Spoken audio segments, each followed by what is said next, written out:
Selamat sore bagi kita semua. Pada sore hari ini kita akan memulaikan ibadah kita. Saya mengundang semua jemaat untuk bangkit berdiri. Kita angkat pujian yang berkata, Lingkupiku.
Mari kita berdoa.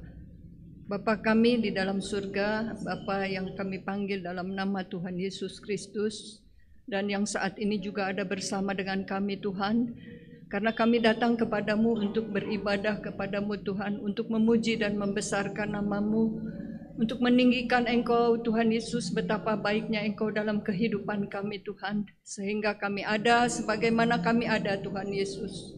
Terima kasih Tuhan. Besertalah di dalam puji-pujian kami Tuhan, supaya ketika kami memuji Engkau Tuhan Yesus, segala ikatan-ikatan dalam hidup kami boleh terlepas Tuhan. Segala beban kami boleh terlepas Tuhan ketika kami memuji dan membesarkan nama-Mu. Terima kasih Tuhan Yesus, karena Engkau selalu memberikan jaminan kepada kami Tuhan Yesus. Jaminan yang memberikan ketenangan ya Tuhan Yesus, memberikan damai sejahtera. Terima kasih Bapa, terima kasih Yesus. Besertalah dengan kuasa Roh Kudus-Mu Tuhan, dari awal kebaktian ini, dari puji-pujian sampai kepada firman-Mu, baik yang memainkan musik, semua yang terlibat ya Tuhan, hamba-hamba-Mu, Engkau memberkati.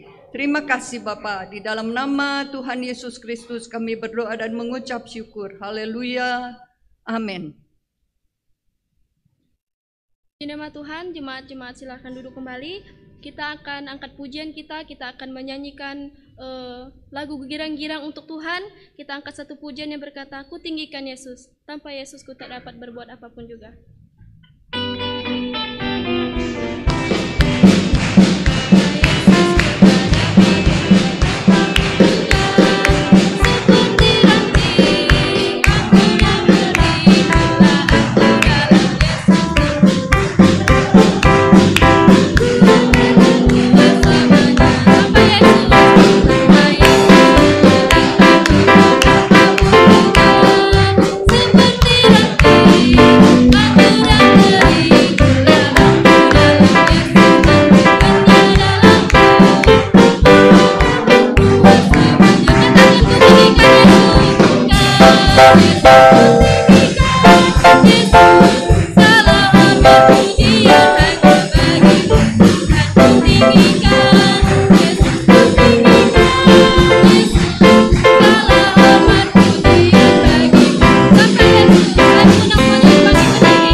Saya membukakan ruang kesaksian bagi seluruh jemaat, siapapun yang rindu menyaksikan cinta dan kasih Tuhan, dipersilahkan maju ke depan. Angkat satu pujian yang berkata, "Besarkan nama Tuhan." Oh,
Puji Tuhan saudara, selamat sore, selamat kita beribadah di dalam kasih Tuhan.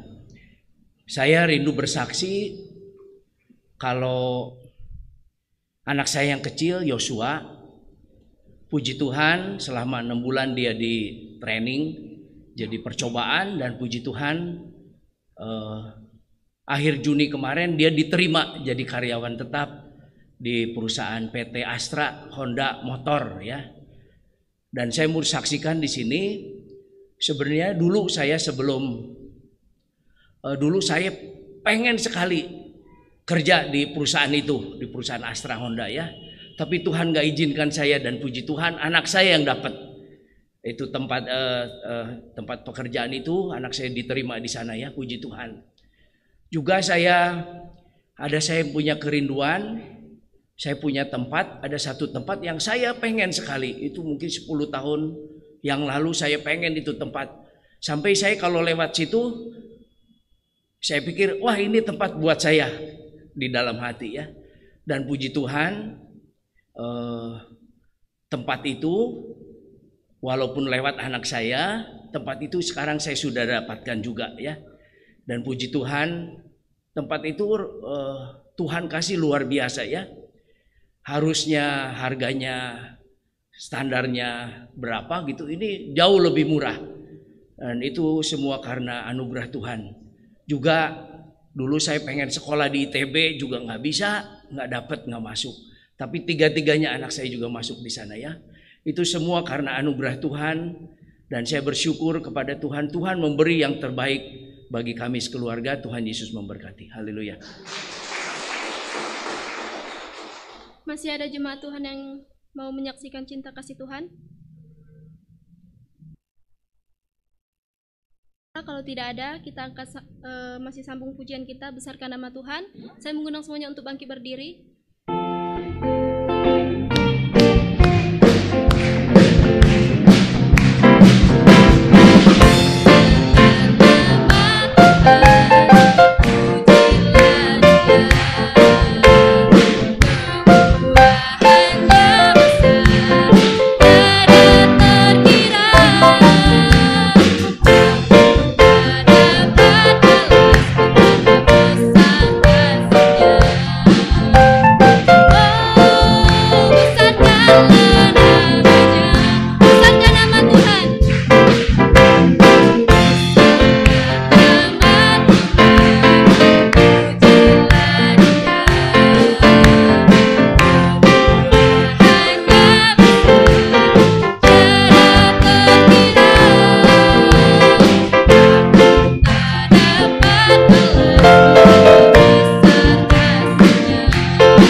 Berdiri, tiba saatnya kita akan mendengarkan firman Tuhan.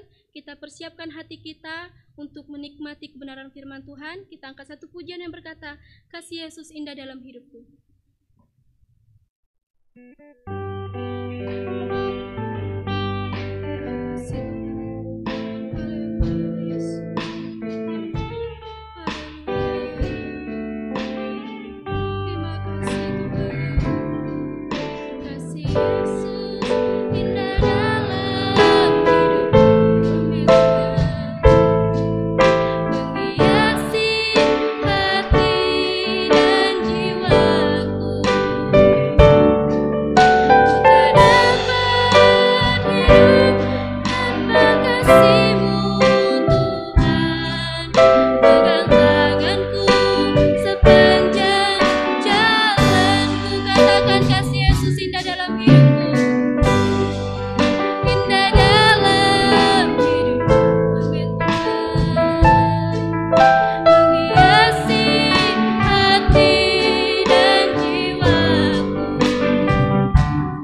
Mari kita berdoa. Kami mengucapkan syukur atas keberadaan kami pada saat ini untuk bisa beribadah bersama-sama saudara kami seiman. Membesarkan nama-Mu dan kami berterima kasih buat saatnya yang kami sangat amat memerlukan sekali, yaitu firman Allah yang menasihati kami, yang membentuk kami, yang mengarahkan kami kepada jalan kehidupan. Pakai hamba-Mu menjadi alat kebenaran di dalam tangan-Mu, urapi dengan kuasa Roh Kudus-Mu, dan Engkau juga yang menolong hati kami, siap mendengarkan firman-Mu di dalam nama Tuhan Yesus Kristus. Haleluya. Amin. Pekerjaan selanjutnya saya serahkan kepada hambanya yang melayani.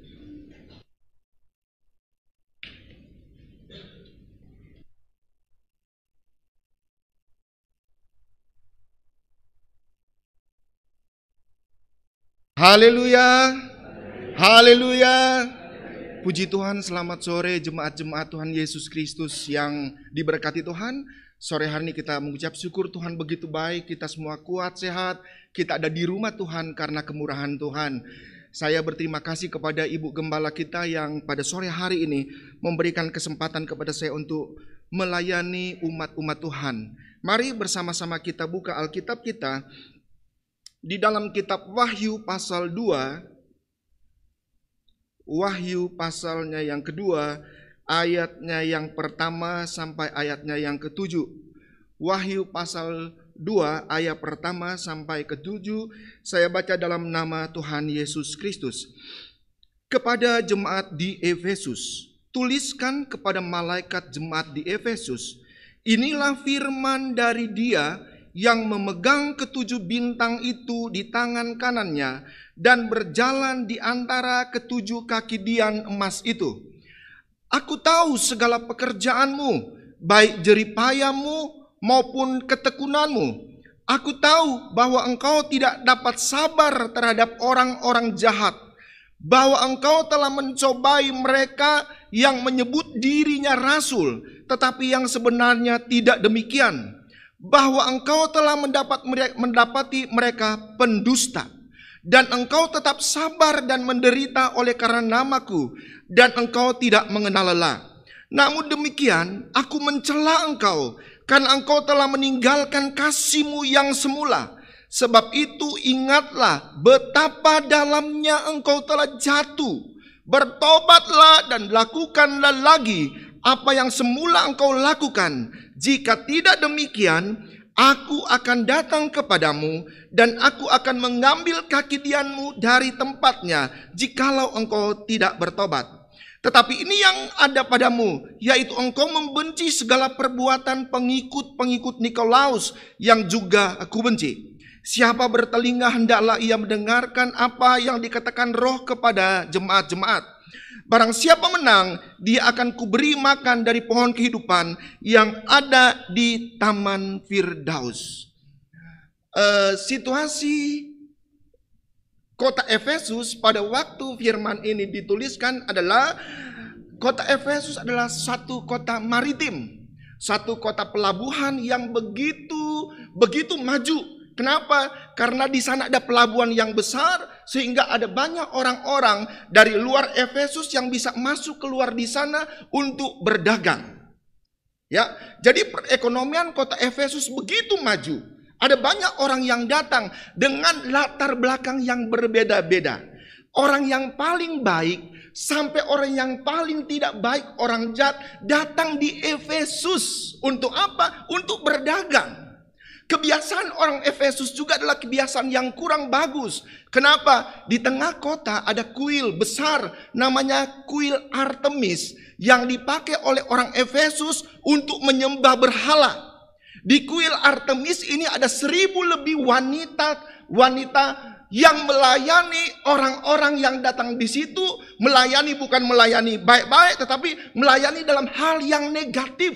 Kenapa? Kan banyak orang yang datang di sana. Sama seperti Tanjung Priok kali ya. Ada banyak pelaut-pelaut sampai orang Manado bikin lagu siapa bilang pelaut mata keranjang. Ya, kenapa? Karena di pelabuhan-pelabuhan begitu banyak orang yang seperti itu. Dan kota Efesus memberikan fasilitas, yaitu kuil. Di sana dipakai untuk penyembahan berhala, tapi di sana juga dipakai untuk hal-hal yang tidak benar. Betapa jahatnya orang-orang yang ada di Efesus. Bagaimana dengan gereja? Bagaimana dengan jemaat di Efesus? Jemaat di Efesus, gereja di Efesus dibangun oleh Rasul Paulus. Pada waktu Rasul Paulus dia mengadakan penginjilan yang pertama, dia singgah di Efesus. Dan di Efesus dia menginjil dari rumah ibadat orang Yahudi, sinagoga pindah-pindah kemana-mana. Ada orang yang bertobat. Saudara bisa melihat kondisi Paulus. Seorang utusan Tuhan, dia ada di kota yang tidak mengenal Allah. Di tengah-tengah orang jahat, tetapi Paulus tidak mundur. Dia tetap memberitakan Injil di sana. Pada waktu perjalanan penginjilan yang kedua, Paulus singgah lagi di Efesus dan dia tinggal di sana selama 3 bulan. 3 bulan di sana dia menginjil sampai ada banyak orang di Efesus yang bertobat, percaya Injil, mengaku Yesus sebagai Tuhan dan Juru Selamat yang hidup. Luar biasa pekerjaan Tuhan di sana, bisa bertumbuh dengan hebat. Waktu Paulus pergi, dia tidak bisa kembali lagi di Efesus. Kenapa? Dia dibunuh, dipancung oleh Raja Nero, raja yang ada di Roma itu. Tetapi Paulus mengirim hamba-hamba Tuhan. Paulus mengirim pelayan-pelayan Tuhan untuk melanjutkan pelayanannya di Efesus. Dia kirim Apolos ke sana. Apolos begitu giat bekerja melayani umat-umat Tuhan. Dia kirim Aquila dan Priscilla di sana. Sehingga Injil begitu berkembang. Pada waktu itu Efesus yang merupakan kota terbesar kedua menjadi pusat penginjilan. Dari Efesuslah hampir seluruh Asia Kecil mendengar Injil dan banyak orang yang bertobat. Luar biasa hamba Tuhan ini loh. Efesus yang terkenal dengan kota yang jahat, sekarang orang-orang di sana bisa terima Yesus. Kenapa? Saya percaya Paulus bersama dengan hamba-hamba Tuhan yang lain melayani bukan dengan daging, tetapi mereka melayani dengan kuasa Roh Kudus. Mereka memberi hidup mereka, bukan mencari hidup loh. Tetapi mereka memberi hidup mereka untuk Tuhan. Ada orang kan yang jadi hamba Tuhan untuk mencari hidup. Sedangkan Paulus menjadi hamba Tuhan, dia memberi hidup, dia mati pun gak apa-apa. Nah, sekarang bagaimana keadaan jemaat di Efesus? Beberapa puluh tahun kemudian, ada kejadian seorang murid Yesus namanya Rasul Yohanes dibuang oleh kaisar ke Pulau Patmos. Maksudnya dia di sana untuk mati di sana. Tetapi di Pulau Patmos ini pada tahun 90 sampai 96 tiba-tiba Rasul Yohanes ini mendapat wahyu dari Tuhan. Ini pelajaran Om Yoyo di kelas 2. Mendapat wahyu dari Tuhan dan salah satu wahyunya Tuhan itu berbicara kepada Rasul Yohanes, tuliskanlah kepada jemaat di Efesus. Ayat 2 dia bilang begini, Aku tahu kalau kita perhatikan ada 7 gereja di Asia Kecil. Ada 7 jemaat di Asia Kecil. Dan 7-7-nya Tuhan Yesus bilang, Aku tahu. Bahasa Greek tulis itu eido. Aku melihat dengan mata. Aku melihat dengan pengertian. Aku merasakan. Aku memahami. Dan hari ini pun Tuhan bilang, aku tahu jemaat GPDI Cianjur ada yang lagi puasa dan Tuhan tahu itu, Tuhan mengerti itu, Tuhan paham itu. Haleluya. Haleluya. Kalau yang di Jakarta pun Tuhan tahu juga, mereka sedang menonton mungkin. Mereka juga puasa, Tuhan tahu. Yesus bilang, aku tahu, aku merasakan. Di sini kita bisa menemukan bahwa Yesus, Allah, menyatakan dirinya sebagai Allah yang omniscience. Dia tahu apa yang kita kerjakan. Tuhan tahu kebaikan kita. Tuhan tahu puasa kita. Tuhan tahu pengorbanan kita. Tapi karena Tuhan Maha tahu, Dia juga tahu kelemahan kita.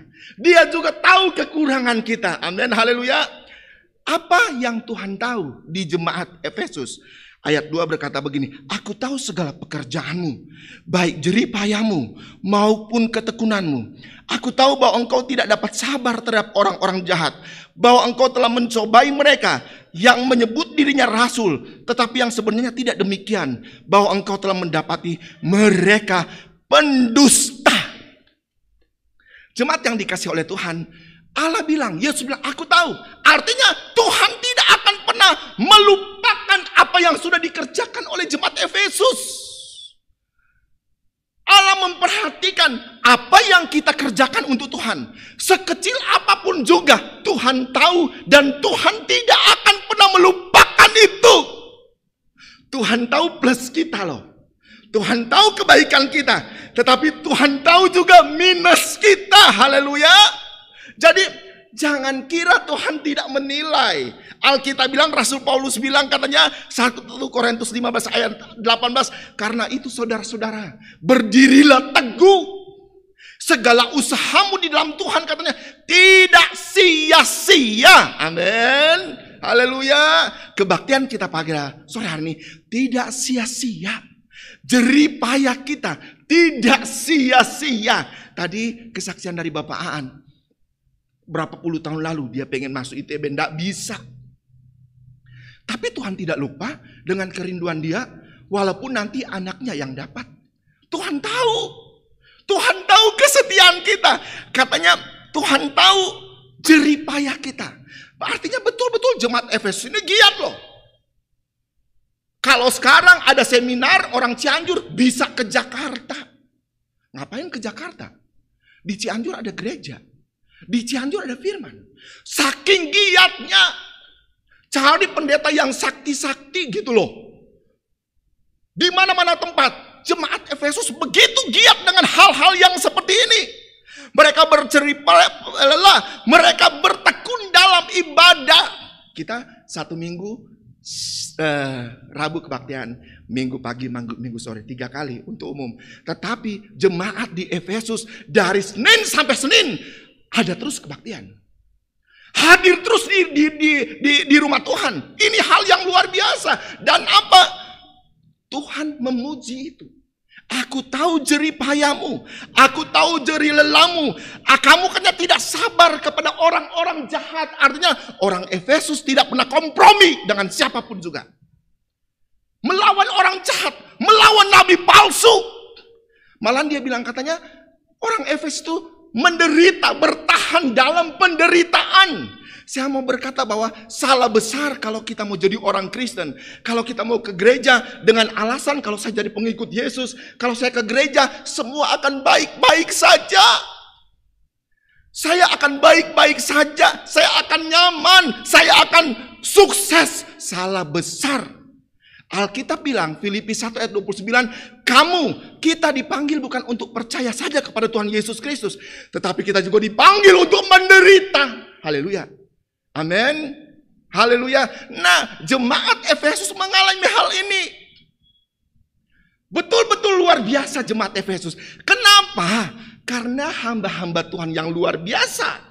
Ada Paulus di sana, ada Apolos, ada Aquila, Priscilla yang mengajar jemaat Efesus begitu luar biasa sampai mereka pantang mundur untuk pekerjaan Tuhan. Dipuji oleh Tuhan loh. Kalau Tuhan yang puji, tidak pernah salah. Kalau orang yang puji, apa itu ya? Hati-hati.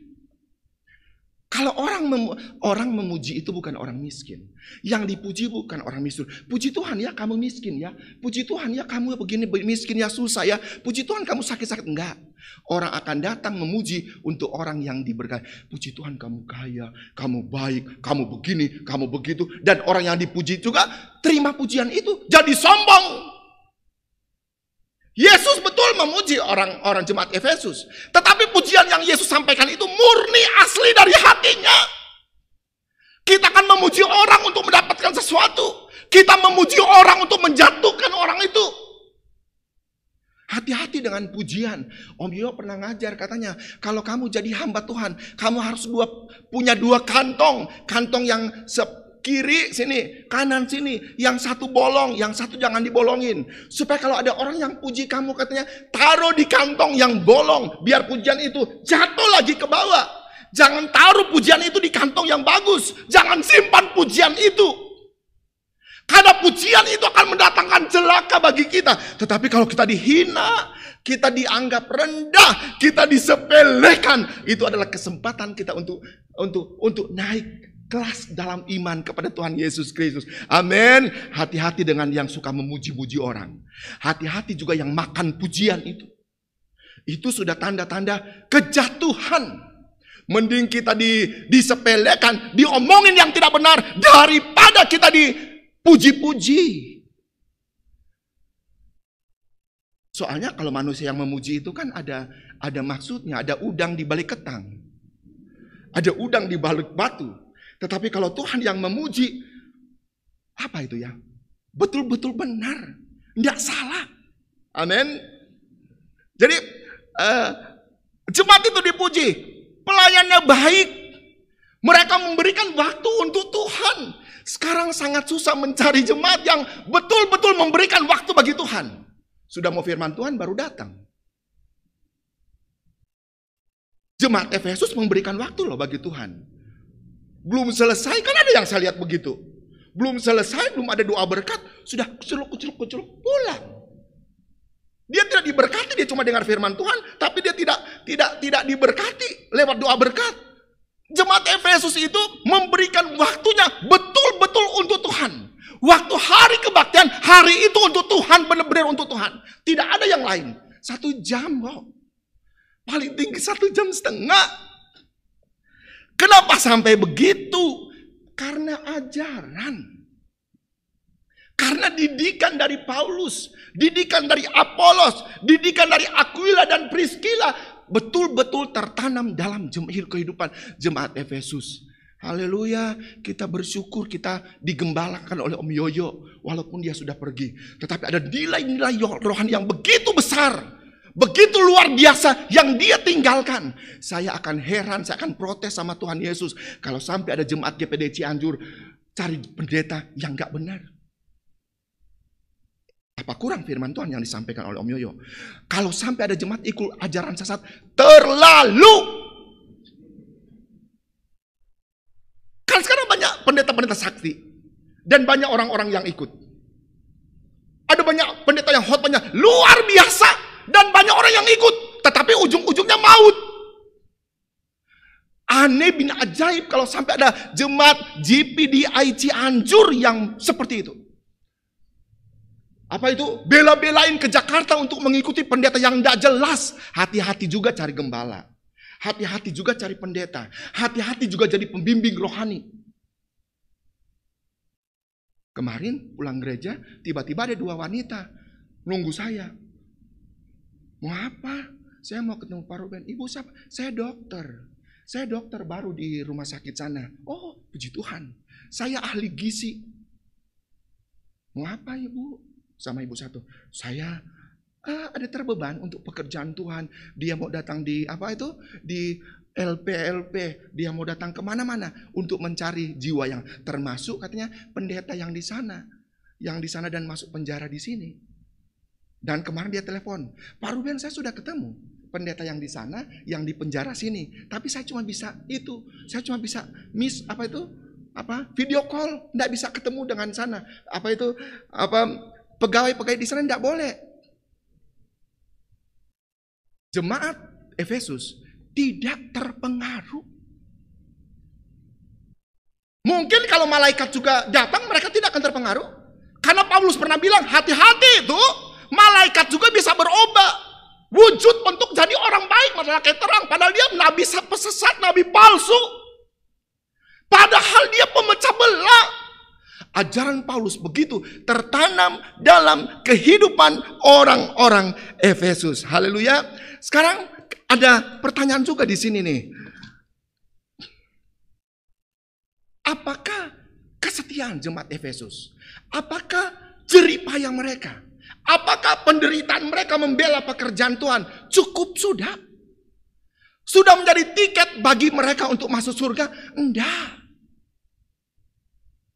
Satu minggu 7 kali mereka ke gereja, mereka puasa. Ternyata tidak menjadi tiket bagi jemaat Efesus masuk surga. Kenapa? Tadi dia dipuji-puji oleh Rasul Paulus. Kamu baik, kamu begini, kamu baik, dipuji oleh Paulus. Tetapi di ayat 4, Rasul Yohanes menulis berdasarkan ilham Roh Kudus begini. Namun demikian aku mencela engkau. Namun demikian aku mencela engkau. Walaupun engkau rajin, engkau berkorban, engkau menolak ajaran palsu, namun demikian aku mencela engkau. Bahasa lain bilang, aku menentang engkau. Artinya apa? Yesus menjadi musuh orang Efesus. Tadi Yesus puji-puji, sekarang Yesus bilang, aku mencela engkau. Ternyata Yesus itu memang seimbang, adil. Kalau kita kan muji orang yang baik-baik kan, ya kan? Tidak akan kita bilang kelemahan dia, karena ada udang di balik ketang. Tetapi Yesus setelah dia memuji-muji orang Efesus, gereja Efesus, jemaat Efesus, sekarang giliran nih sekarang nih. Aku mencela engkau. Aku melawan engkau. Aku menentang engkau. Kalau sampai ada jemaat yang sudah dilawan oleh Yesus, waduh siapa kita? Om Yo bilang, King Kong dilawan. Siapa kita kalau sampai Yesus menjadi lawan kita? Kita akan kalah total kalau Yesus menjadi musuh kita. Dan Yesus bilang, aku mencela engkau. Aku melawan engkau. Aku menentang engkau. Kenapa katanya? Ayat 4 masih.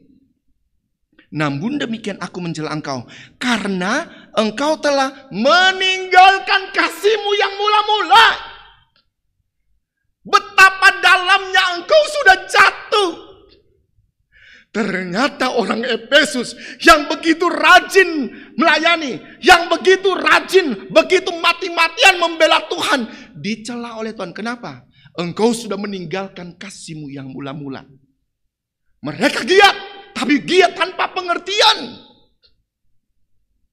Mereka aktif pelayanan, tapi cuma sekedar saja pelayanan supaya dilihat gembala loh. Dia absen kan? Bukan karena betul-betul hati dia itu terpaut sama Tuhan. Betapa dalamnya engkau sudah jatuh. Jemaat Efesus dikecam benar-benar oleh Tuhan. Betapa dalamnya engkau sudah jatuh. Karena engkau sudah meninggalkan kasihmu yang mula-mula. Jemaat di Efesus dikecam oleh Yesus lewat tulisan Rasul Yohanes. Bukan karena mereka penjahat. Bukan karena mereka tukang zina. Bukan karena jemaat itu tukang tipu. Bukan karena mereka tukang mabuk. Bukan karena hidup dalam kedagingan. Tetapi kejatuhan jemaat Efesus adalah kasih mula-mulanya hilang. Alkitab bahasa Inggris bilang the first love. Kasih mula-mula. Jatuh dari kasih mula-mula. Jemaat yang dikasih oleh Tuhan, ingat kasih mula-mulamu. Waktu pertama kali kenal Yesus Kristus. Tiap hari pengen ke gereja. Ya kan? Waktu pertama kenal Yesus. Waktu baptis pertama kali. Ingin laki-laki, tapi kebaktian kaum muda, kaum ibu, dia mau datang. Kakek-kakek, tapi kebaktian kaum muda, dia mau datang. Kenapa? Kasih mula-mula. Cinta mula-mula. Nggak disuruh melayani, juga dia mau melayani. Tapi itu 20 tahun lalu. Tapi itu 10 tahun yang lalu. Hari ini mana dia? 10 tahun lalu jadi guru sekolah minggu, jadi tua-tua sidang. Sekarang ada di mana dia? Oh, dia sudah meninggalkan kasih yang mula-mula. Betapa dalamnya engkau sudah jatuh. Bukan sebagai penjahat. Haleluya. Amin, haleluya. Dalam pekerjaan Tuhan tidak ada yang off-offan. Oh, saya itu dulu mau off dulu dari tukang kolektor. Off-offan, nanti Tuhan bikin off, mati kita. Saya mau off dulu dari pembela sidang, dari tua-tua sidang. Belagu banget nih orang. Bukankah sudah diajar bahwa itu adalah pekerjaan Tuhan? Pekerjaan yang mulia. Mau off-offan. Oh, kenapa? Dia sudah meninggalkan kasih yang mula-mula. Mungkin ada orang lain yang sudah menggoda dia. Sampai Rasul Paulus bilang kepada jemaat yang ada di Galatia, begitu cepatnya engkau meninggalkan aku. Siapa yang sudah mempesona engkau? Siapa yang mempesona jemaat GPD Cianjur sampai sudah malas ke gereja? Apa ada orang lain? Oh, kasih mula-mula sudah hilang. Amin. Kasih mula-mula sudah hilang. Dan betapa dalamnya engkau sudah jatuh. Dulu rajin. Dulu waktu yang meninggal kemarin itu, saudara yang kita kasih cung-cung itu kan rajin banget. Kaum muda dia rajin. Doa semalam di Kapten Musa dia hadir. Komplia dia hadir. Begitu rajin dia loh. Tetapi terus terang aja setelah itu, setelah selesai sekolah Alkitab, hilang kasih mula-mula. Nggak ke gereja, sampai saya bilang, kenapa nggak ke gereja? Kan saya ngurus mama. Ada masuk akal juga. Tetapi yang sehat-sehat, yang tidak bermasalah, bagaimana dengan kasih kita kepada Tuhan? Apa sudah luntur? Atau karena Om Yoyo sudah nggak ada, Om Yoyo sudah di surga, sudah malas-malasan nggak apa-apa. Mana kasih mula-mulamu? Alkitab bilang betapa dalamnya engkau sudah jatuh. Dalam loh, bukan cuma jatuh biasa. Betapa dalamnya engkau sudah jatuh. Tetapi Tuhan itu baik. Tuhan kasih jalan keluar. Walaupun kita sudah jatuh dari kasih mula-mula. Kita meninggalkan Tuhan. Kita tinggalkan pelayanan. Tuhan masih kasih jalan keluar. Ayat 4 dia bilang, namun demikian aku mencela engkau, karena engkau telah meninggalkan kasihmu yang semula. 5. Sebab itu ingatlah betapa dalamnya engkau telah jatuh.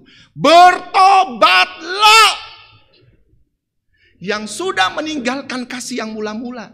Yang dulu giat dalam pekerjaan Tuhan. Dan sekarang mulai suam-suam kuku. Bertobat. Firman Tuhan kasih jalan keluar loh. Bertobatlah dan kembalilah katanya. Kerjakan pekerjaan yang kamu sudah pernah kerjakan dulu. Apa itu waktu hari Minggu Karevi khotbah kan ada jemaat yang suka bawa combro. Bawa makanan. Apakah tetap seperti itu? Halo jemaat? Masih seperti itu? Masih untuk pekerjaan Tuhan? Rasul Yohanes, Yesus Kristus melalui Rasul Yohanes kasih jalan keluar bagi siapa? Bagi jemaat yang sudah meninggalkan kasih yang mula-mula, yang sudah pelit untuk pelayanan, yang sudah tidak kirim combrok lagi. Bertobatlah. Ya orang Alkitab tulis begitu. Bertobatlah katanya. Kembalikan, kerjakan apa yang dulu engkau pernah kerjakan katanya. Mau bertobat? Haleluya. Saya teringat di dalam cerita Petrus. Di dalam Matius 26 diceritakan di sana bahwa Petrus itu sombong. Dia pernah bilang begini sama Tuhan Yesus, "Nih Tuhan, orang lain boleh tinggalkan engkau, tapi aku sekali-kali tidak akan tinggalkan engkau."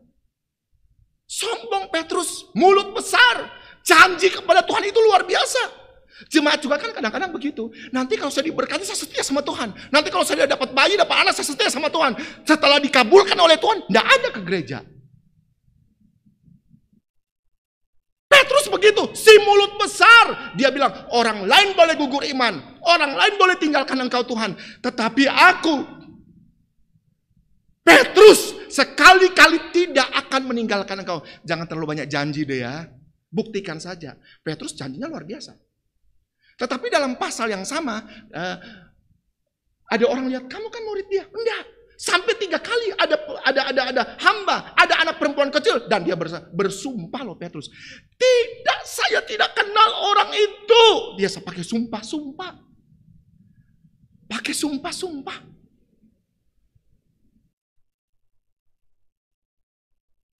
Tetapi, walaupun Petrus menyangkal Tuhan Yesus, lewat sumpah, ada satu titik Petrus sadar kembali. Dan waktu dia ketemu dengan Tuhan Yesus bilang, Petrus, apakah engkau mengasihi aku? 3 kali Tuhan Yesus tanya begitu. Dan dia bilang, Tuhan, aku mengasihi engkau Tuhan. 2 kali, Petrus, apakah engkau mengasihi aku? Ya Tuhan, aku mengasihi engkau. 3 kali dia bilang, Tuhan, engkau tahu aku begitu mengasihi engkau. Petrus pernah menyangkal Tuhan Yesus. Ya betul. Tetapi sekarang kasihnya kepada Tuhan Yesus kembali pulih. Haleluya. Cintanya kepada Yesus kembali pulih. Sampai dia bilang, Tuhan, engkau tahu aku begitu mengasihi engkau. Aku sayang samamu kepada engkau Tuhan. Apakah Tuhan marah? Kalau kita kan marah. Petrus, kamu pendusta, kamu munafik. Kamu janji beberapa hari yang lalu tidak akan tinggalkan Tuhan. Kamu akhirnya menyangkal dan kamu sayang. Sekarang kamu bilang, I love you Jesus, I love you Jesus. Kamu kesana, pergi. Enggak, Yesus tidak melakukan begitu. Ternyata Yesus beda ya dengan karakter kita ya.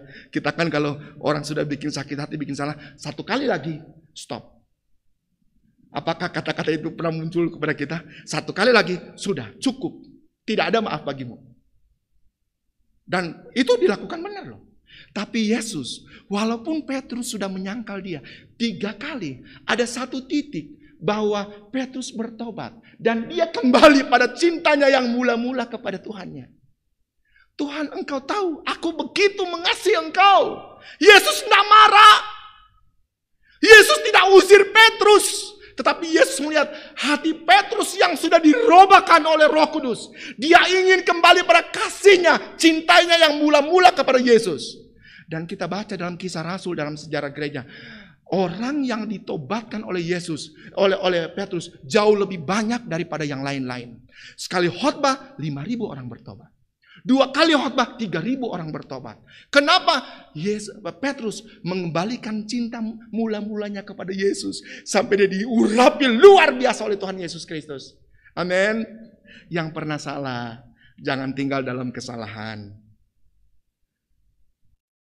Yang pernah meninggalkan kasih mula-mula, kembali. Tuhan tidak akan menolak. Gereja adalah tempatnya bagi kita untuk kembali kepada kasih mula-mula. Orang luar membutuhkan kasih. Mereka mencari kasih kemana-mana, sampai salah cari tempat. Tetapi di Cianjur ada GPDI. Gereja kita adalah sumber kasih. Biarlah di gereja kita nanti akan banyak orang bertobat. Ada banyak jiwa diselamatkan. Kenapa? Orang-orang gereja penuh kasih. Luar biasa. Saya mau bersaksi ini sekali ulama. Kan di yayasan dulu ada tukang-tukang masak. Dan tukang-tukang masak itu kan kenal baik dengan saya. Yang sekarang tukang gali kubur, di rumah duka itu banyak tuh. Mereka sudah kenal saya kan udah 20 tahun lebih. Ada ibu-ibu yang orang Tionghoa hitam-hitam itu, yang ada di Kapten Musa, di bedeng-bedeng itu. Kan banyak di situ. Bilang begini sama saya. Ben, Cinci mah nggak ke gereja. Kenapa, Ci? Orang gereja katanya sombong-sombong. Saya bilang jujur loh, Tuhan marah kalau saya berdusta. Apalagi di mimbar. Orang gereja sombong-sombong. Nggak, Ci mah jadi orang Kristen. Apa betul? Orang gereja sombong? Saya nggak mau bertobat. Tetapi satu waktu saya kelar berdoa di Changnyeok, di KWW, tiba-tiba keluar gang, Cincinya ada di situ.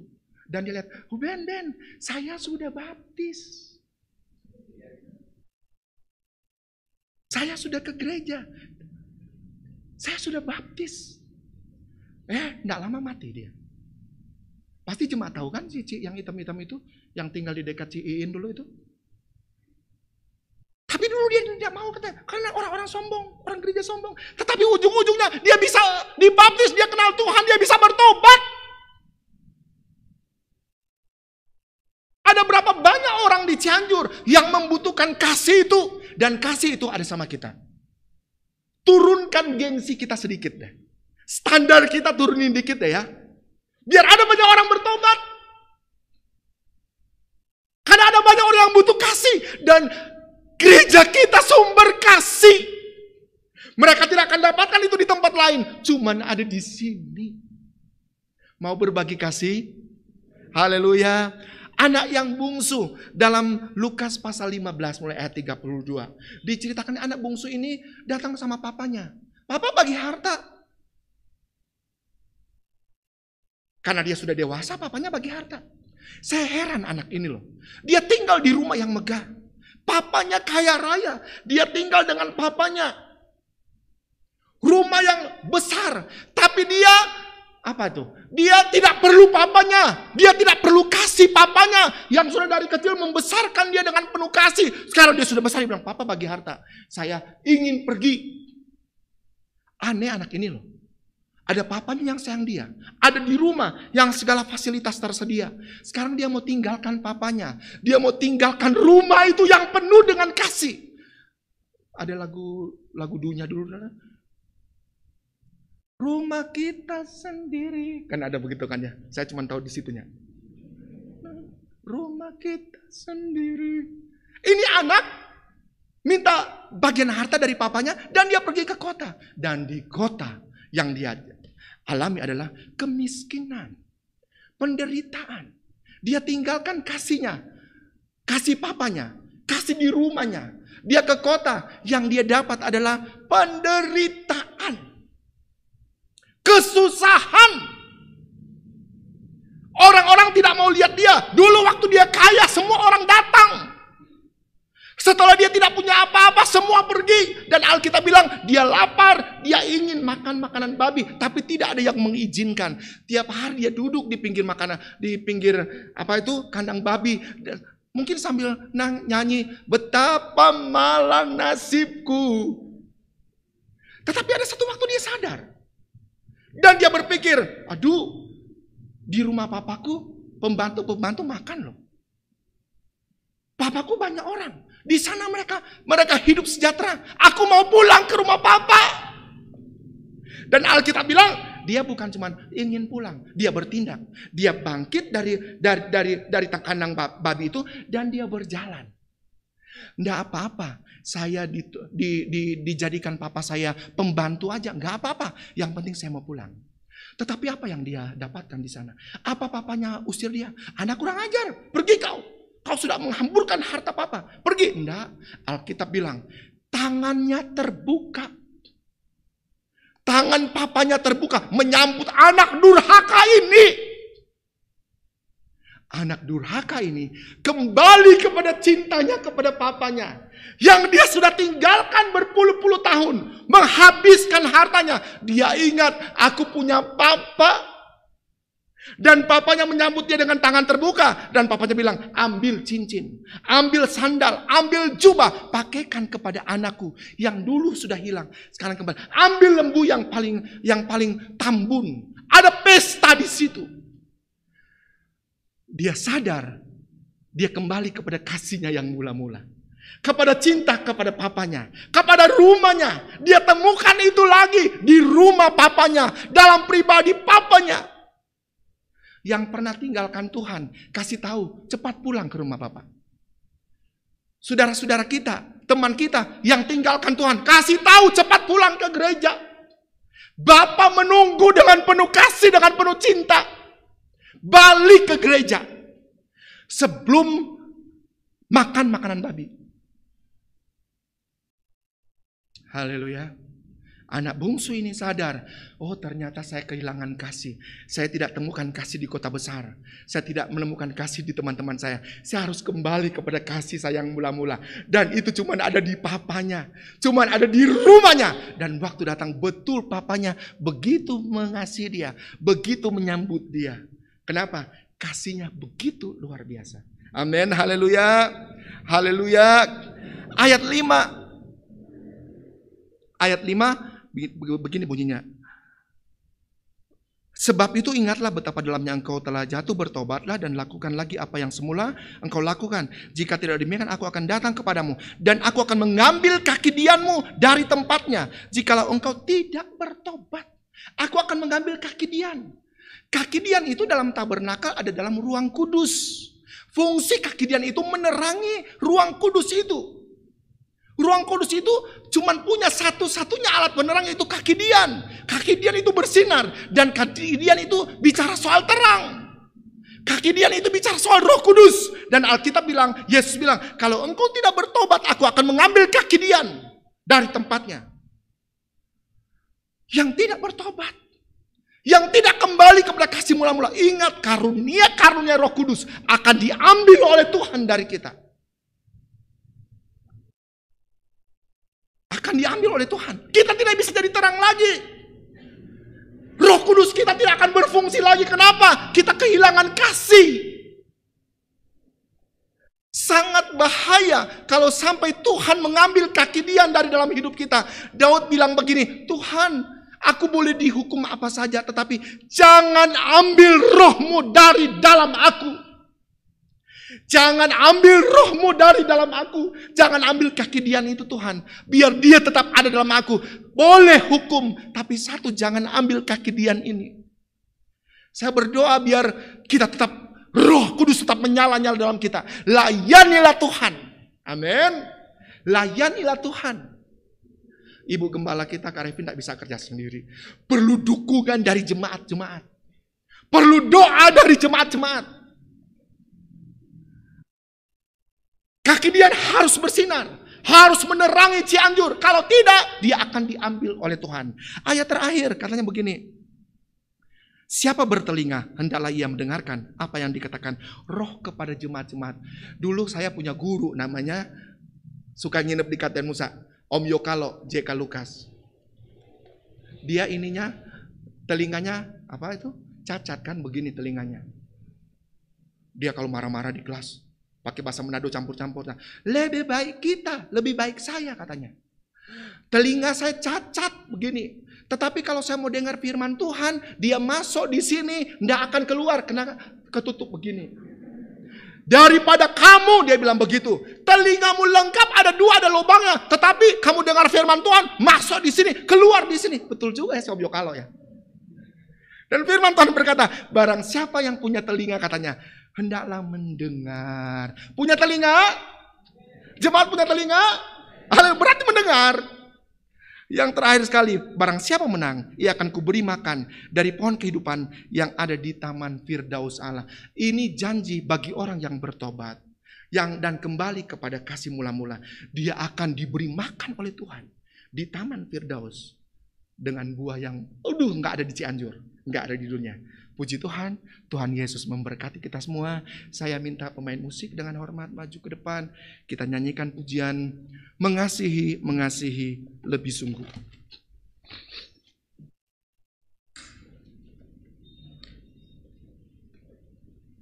Haleluya, puji Tuhan Yesus. Glory, amin, amin, amin. Haleluya. Puji Tuhan.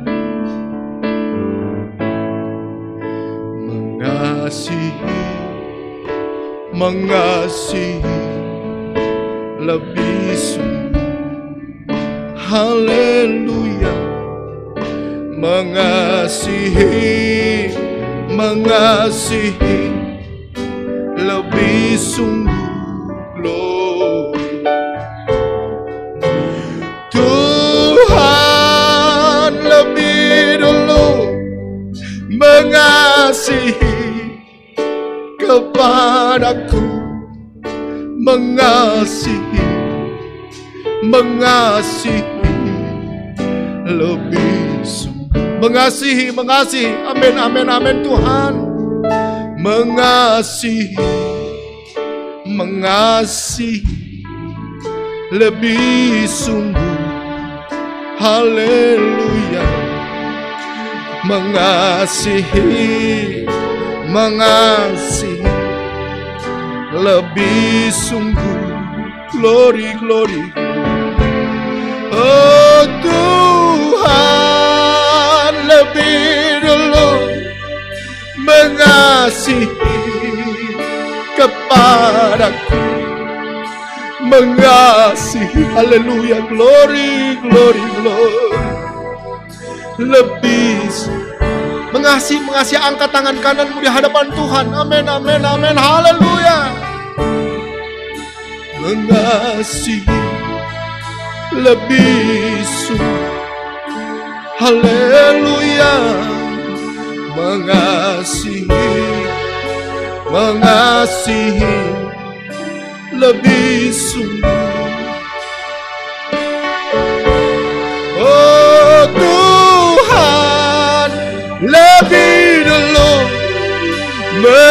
mengasihi kepadaku, mengasihi lebih. Nyanyikan pujian ini sekali lagi, nanti Ibu Hudianti maju ke depan berdoa. Haleluya, puji Tuhan. Mengasihi lebih sungguh,